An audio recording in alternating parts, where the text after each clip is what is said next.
혼자가 된 할머니들을 유혹해서 5억을 뜯어낸 할아버지 카사노바 호탕한 외모에 시원시원한 화술로 여성들을 유혹했는데요. 할머니들에게 뜯어낸 돈 대부분은 강원도 정선 카지노에서 탕진했다고 합니다. 이 사건은 2009년 9월 어느 저녁 서울의 한 포장마차에서 시작됐습니다. 홀로 술을 마시고 있던 70대 여성에게 60대로 보이는 한 남성, 최 씨가 다가와 옆자리에 앉습니다. 나도 안사람과 사별했어요. 자식들만 보지만 무슨 소용인가. 옆에서 챙겨주는 사람이 있어야지. 165cm의 작은 키에 얼굴도 그리 잘생긴 건 아니었지만 호쾌한 말투와 미소가 마음을 사로잡았습니다. 두 사람의 황혼 연애는 최 씨 아들의 응원까지 더해지면서 급속도로 발전했습니다. 그러던 어느 날 여성의 큰딸 형편이 어려워졌다는 이야기를 들은 최 씨. 여성에게 다정하게 말합니다. 아파트 담보로 대출을 받아서 식당이라도 차려주는 게 어때? 글을 읽을 줄 몰랐던 여성은 최 씨와 그의 아들에게 모든 과정을 맡겼습니다. 그런데 이 남자 다시 돌아오지 않았습니다. 2억 4천만 원의 돈을 들고서 말입니다. 오늘 사건연구소에서는 외로움을 미끼로 사기 행각을 벌인 60대 카사노바 사건을 다룹니다. 야, 이거 진짜 이제 60대, 70대 여성에게 60대로 보이는 남성이 다가간 겁니다. 네. 포장마차에서 혼자 이렇게 술을 마시고 있는 이 70대 할머니를 보고 60대 남성이 이거 정말 박 변호사님 어떻게 그렇죠. 예. 근데 이제 혼자 한 건 아니에요. 처음에 다가갈 때는 이 60대 남성, 60대로 보이는 남성이 다가갔지만 나중에는 아들이라고 보이는 사람을 또 이용합니다. 아들을 이용해가지고 아버지하고 같이 살아라고 해서 두 사람이 이제 공범으로, 두 사람이 짝으로 범행을 좀 하게 되는데요. 특히 이제 가정 형편이 좀 딸이 어렵다는 얘기를 들으면서 식당을 차려주자 이때 좀 쏘은 것 같아요. 특히 이 여성 같은 경우는 글을 잘 읽는다 하더라도 계약서 같은 거 잘 안 보려고 하는 게 그렇죠. 일반적이거든요. 연세가 좀 많고 이러면 믿음에 맡기거든요. 또 젊은 아들이 있다면 그 아들이 잘 알아서 하겠다라고 생각이 들기 때문에 그 아들한테 서류를 다 맡겼고 대출금을 2억 7천을 받았는데 그중에 2억 4천을 가지고 달아났습니다. 나중에 한참 후에 검거가 됐는데 검거가 늦어진 이유는 주거가 불명해가지고 어디 있는지를 경찰도 파악을 못했던 걸로 보입니다. 나중에 이 렌터카 업체에 이제 자기 이름으로 가져간 걸 경찰이 알게 되고 그 후에 검거를 했는데 알고 보니까 이 모든 돈은 도박장에서 다 써버린 상황입니다. 아이고 참. 피해자가 당연히 한두 명이 아니겠죠? 네, 이 남성 외모도 좋고 외모는 별로 좋지 않았고 키도 좀 작았다고 하는데 언변이 굉장히 좋았다고 해요. 이게 예, 그래서 포장마차에서 만났던 이 어르신도 좀 운명인 것 같았다 이렇게 느낄 정도였다고 하는데 피해자가 정말로 한둘이 아니었습니다. 이 대출금 2억 4천을 모두 도박으로 탕진한 다음에 같은 방식으로 여성들을 노리는데요. 2008년부터 2014년에 잡힐 때까지 서울 송파구, 경기도 하남, 경기도 화성, 강원도 태백 등 전국 곳곳에서 주로 고령의 여성들을 노렸습니다. 수천만 원에서 수억 원대의 돈을 받았고요.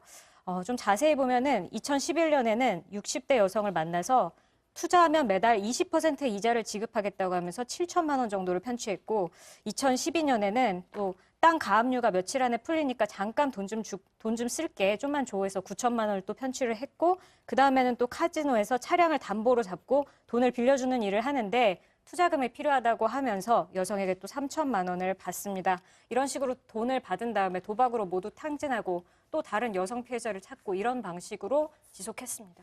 자, 이 피해 할머니가 운명인 줄 알았다라고 느낄 정도면 이거를 얼마나 잘한 거예요. 여기는 거의 사기로 점철된 인생입니다. 지금 이 문제가 되고 있는 여러 사건들 전에 이미 4번의 사기 전과로 복역을 했던 전적이 있고요.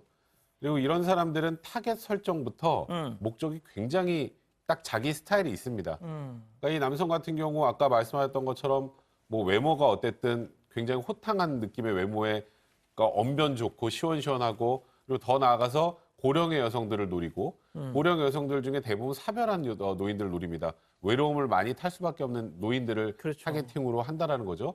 이제 그렇게 해서 본인이 소위 계속 해왔던 방식대로 피해자를 계속 양산했던 겁니다.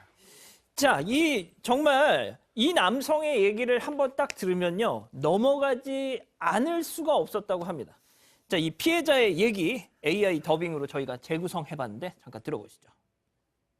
다가 손발이 차가워서 몸이 냉하다. 이런 얘기하니까 바로 그날로 와서 막 영양제 사오고 추석 되면 과일도 사오고 워낙 자상하게 잘했어요. 아, AI 더빙으로 들으니까 약간 좀 너무 좀 부자연스럽긴 하네요. 기계 같네요. 예. 너무 기계 같아요. 예. 아무튼 박 변호사님. 네.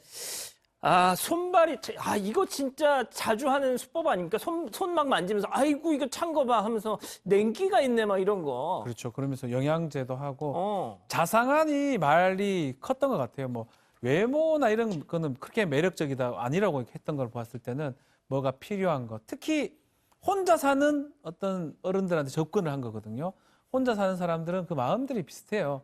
그래서 이런 말을 하는 거예요. 나도 아내 잃고 집에 들어가기 싫은데 하면 같이 이제 교감을 할 수 있는, 또 일부러 꽃도 사오고 뭐 수박 같은 거 사오고 뭐 먹을 것도 사오고 모텔 이제 운영하는 이제 여성이 있었는데, 피해 여성 중에 막 그런 것들이 아마 이거는 좀 어떻게 보면 좀 나쁜 식으로는 배워야 될 필요는 없지만 이 정말 좀 배우자나 자신의 어떤 파트너한테 이렇게 하면 사실은 좋아할 것 같아요. 어쨌든 간에. 그런데 이 사람은 그것을 이용해서 돈을 가져가려고 했기 때문에 사실 문제긴 한데, 이게 사람의 마음을 좀 홀릴 수 있는 비결이 아니었나 싶습니다. 예. 지금 우리 가족 여러분들이, 가급, 형편이 된다면 성우를 좀 써달라. 예. 저희가 좀 제작비 압박이 있어서 좀 그렇습니다. 자, 교수님. 그런데 말이죠. 이 어르신들, 더군다나 그러니까 그 포장마차에서 혼자 이렇게 술을 마시고 있었던 이 할머니가 딱 보면, 저거는 내 먹잇감이다. 그냥 감이 왔던 거 아니에요, 이 사람은. 예? 그러니까 이 사람이 이제 그 젊었을 때부터 사기 전력이 있는 것으로 봐서는 젊은 사기꾼이 세월이 지나면 늙은 사기꾼이 되는 것이고, 그야말로 이제 사기 영역을 나이 든 여성을 대상으로 해서 새로 개발한 것 같은데, 지금 보면은 이 통계 조사를 보면은 이 나이 든 분들이 가장 힘든 것이 경제적이고, 두 번째가 심리적으로 외로움입니다. 그러니까 주위에서 같이 얘기해 줄 사람들이 없는 그런 상황이기 때문에 누가 가서 이렇게 아주 이렇게 따뜻하게 말을 갖다가 붙여주는 그 자체로 어떻게 보면 넘어갈 수 있다는 거죠. 그러니까 우리나라 같은 경우는 노인 자살률이 OECD 국가에서 1위라고 하지 않습니까? 그러니까 이제 이 그 사기꾼이 정확하게 이 피해자들의 어려움을 제대로 알고 짚은 것인데요. 이것을 보면서 현재 혹시 그 배우자들하고 같이 계시는 분들은 바로 옆에 있는 그 배우자의 중요성을 이런 사건을 통해서 새롭게 인식을 하실 필요가 있습니다. 그렇군요. 자, 그런데요. 단지 외로움 때문에 거액의 돈을 이렇게 선뜻 건넨 건 또 아니라고 합니다. 이 외로운 노인들의 지갑을 열게 한 수법이 또 있는데, 자, 제가 말로 설명을 드릴게요. 정선 카지노 집을 보러 내가 한번 따라간 적이 있는데, 이 피해자의 얘기입니다. 자, 막 선산, 남의 그냥 막 산을 보여주면서, 여기부터 여기까지 다 우리 집 선산이다, 막 이런, 그러니까 이게 뭔가 딱 안심이 되는 거잖아요. 돈 많은 남자인데. 그러니까 이 손이 차다고 손잡아주고 영양제 타다 준다고 다 속진 않습니다. 그럼요. 왜냐하면 그러고 나서 갑자기 돈을 요구하면 이 사람 이상한데라고 그렇죠. 생각을 하게 되는데, 보니까 이 사람이 부자야. 저기부터 부자인데 저기까지 그렇게 해요. 다 선산이에요. 그냥. 뭐 거기다가 뭐 지금 사업도 한다 그러지, 뭐 아까 말한 것처럼 다 그렇다고 하지, 뭐 카지노 쪽에서 차 맡기면 뭐 관련된 그 뭐 소위 말하는 그런 류의 사업도 한다고 하지, 뭐 또 재혼 얘기하지, 거기다가 이 아들과 뭐 상견례를 하자고 하지. 아이고. 이제 그렇게까지 나오면 완전한 신뢰를 얻는 거거든요. 예. 그리고 자기한테 돈 달라고 하지 않잖아요. 그렇죠. 그러니까 내가 이렇게 하니까 투자를 하라고 하던가, 아하. 아니면 저기 딸이 그런 문제가 있으면 그런 거 해결해 줘. 그거 내가 그거 다 처리해 줄게. 하면서 자발적으로 돈이 나오게 만드는 거예요. 그러니까 지금 뭐 오 교수님도 말씀하셨습니다만, 이 남성은 그냥 어찌 보면 그 태어나서 지금까지 사기 전과 동안 쌓아 있었던 노하우를 가지고 이 피해 여성들을 노렸던 겁니다. 자, 그러면 말이죠. 이 뻔뻔한 60대 카사노바 처벌 어떻게 나왔습니까? 네, 일단 좀 놀라실 것 같은데요. 이 소위 말한 뻔뻔한 카사노바 피해자 8명이었던 징역 4년 나왔습니다. 그리고 이 사기꾼의 범행을 도왔던 이 최 씨의 아들은 징역 1년에 집행유예 2년이 선고됐는데 일단은 이 판사의 판결 이유를 보면 나이가 많고 외로운 다수의 여성을 상대로 반복적으로 범행해 죄질이 좋지 않고 피해액도 크고 당연히 피해 회복은 하나도 되지 않았겠죠. 돌 들고 사라져 버렸으니까. 근데 그런 걸 다 고려한다면 징역 4년이 온당한가?